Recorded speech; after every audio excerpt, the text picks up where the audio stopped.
Let's divide 306 by 2. Hey Math Explorers! If you're having fun learning with me, make sure to hit that subscribe button and ring the notification bell so you don't miss any new adventures. Alright, let's start dividing 306 by 2. We look at the first digit of 306, which is 3. We're going to use this digit for our first step. How many times does 2 fit into 3? It fits in 1 time. Let's check 1 times 2 is 2.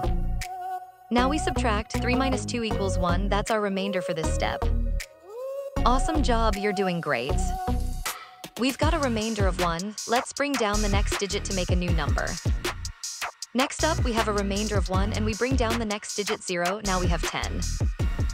We carry over the remainder 1 and bring down the 0 to make 10. How many times does 2 go into 10? It's 5 times. Let's multiply 5 times 2 equals 10. Subtracting 10 from 10 gives us 0, no remainder this time. Woohoo, you're crushing it. We're on a roll. Let's bring down the last digit to finish this problem.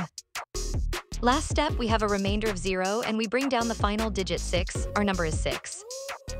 We carry over the remainder 0 and bring down the 6 to make 6. How many times does 2 fit into 6? It fits 3 times. Check it out, 3 times 2 is 6. And 6 minus 6 is 0, we have no remainder. Fantastic work, you solved it.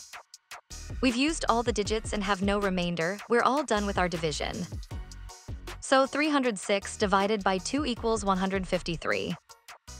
Great job, everyone! We successfully divided 306 by 2 using long division. Remember, breaking it down step by step makes even the biggest numbers manageable. Keep practicing and you'll be a math whiz in no time. That's all for today. Keep exploring, keep learning, and don't forget to check out more fun math videos on Let's Stud. See you next time, Math Adventurers.